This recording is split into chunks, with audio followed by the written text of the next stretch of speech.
What if God promised you a piece of land forever, but you and your descendants kept messing up and getting kicked out?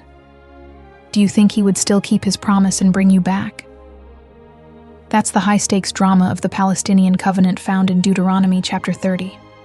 And honestly, in today's crazy world, with all the conflicts and uncertainties we see on the news, digging into this ancient promise feels more relevant than ever. It hits different, you know?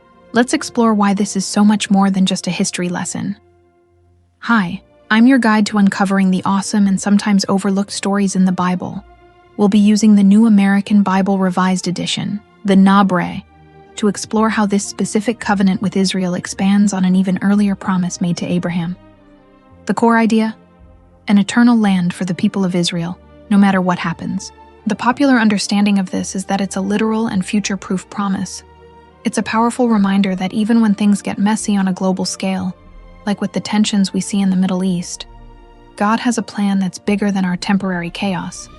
It suggests that his promises aren't just for the past. They have real-world implications for today and for the future. Now let's rewind a bit.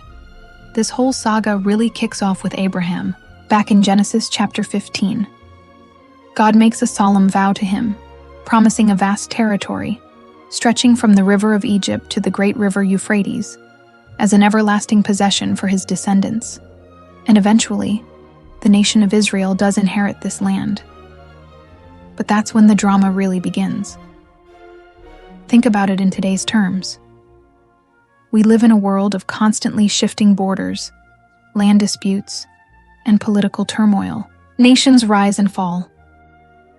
But this story shows us that God's promises are designed to outlast all of that human chaos. They are a rock in a sea of change. But what happens when the people are unfaithful? What happens when they break their end of the deal? This is where it gets really interesting. God remains faithful, even when his people don't. And that is the absolute key to understanding this entire covenant. It's not just about land.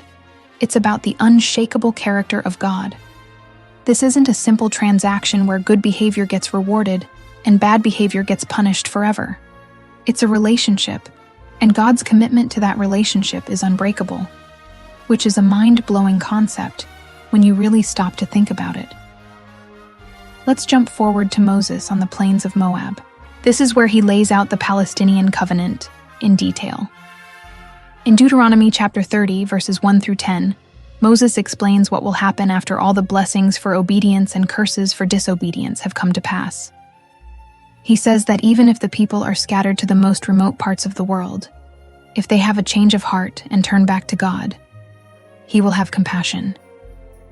He will gather them back from all the nations where they were scattered. He won't just bring them back.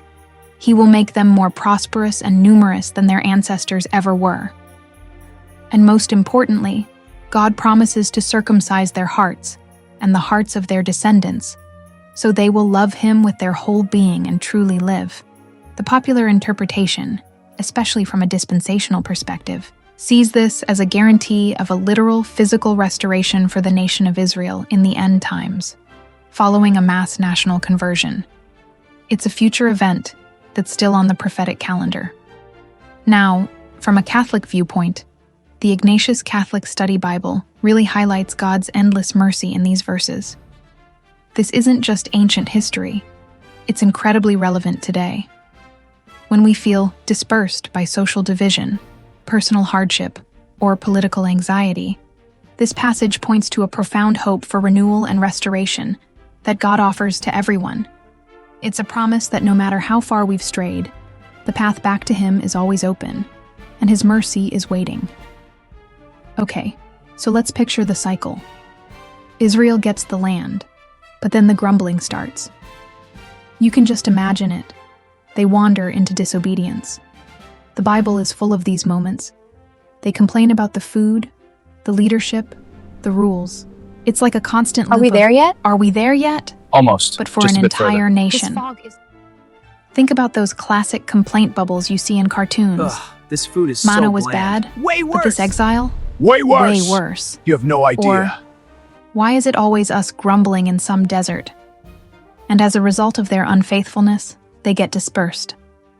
The most famous example, of course, is the Babylonian exile in 586 BC, when Jerusalem was conquered and the people were carried off. But this pattern feels familiar, doesn't it? It's like our own personal exiles. Maybe it's a really tough school year that feels like it will never end. Papers! Or some drama within the family that leaves everyone feeling scattered and disconnected. Or maybe it is just watching the world news and feeling a sense of hopelessness and grumbling about the state of things. In all those moments, when we feel lost and far from where we're supposed to be, this covenant reminds us that even in our grumbling and our distance, God's promise of restoration still holds. He hasn't forgotten us, and the story isn't over. Then, boom, the dramatic restoration. After the period of discipline and dispersion, God acts. He restores Israel to the land, not just as they were, but better. He brings them back forever, with a new heart, fully converted and thriving. Most interpretations that take this literally see it as a spectacular future event, something that will happen in the end times for the nation of Israel. Imagine that. In a world like ours, where peace in that region seems so fragile and impossible, this covenant paints a picture of complete and total restoration amid all the current conflicts. It is a powerful message of hope that God can and will bring ultimate peace and healing where it seems most unlikely. Just imagine that kind of unbreakable loyalty, that level of commitment from God to his people. So, how does this connect to us as Catholics today? Well, this entire Old Testament story beautifully echoes and points toward the new covenant established by Jesus Christ. The physical restoration of Israel prefigures the spiritual renewal that we all receive through faith in Christ. The promise of a new circumcised heart is fulfilled in the Holy Spirit, who writes God's law on our hearts, and the promise of an eternal land points us toward our ultimate hope, an eternal, heavenly inheritance with God, which the book of Hebrews talks about in chapter 11. In our modern society, this covenant is a powerful reminder. Whether you're facing personal struggles that feel like your own private exile, or you're distressed by global unrest, God's faithfulness shines through it all. We can trust his promises. Was your mind blown? I'd love to hear what you think about all this. Drop your thoughts and questions in the comments below. And if you enjoyed diving deep into the Bible with me, make sure to like this video and subscribe for more. Thanks for watching.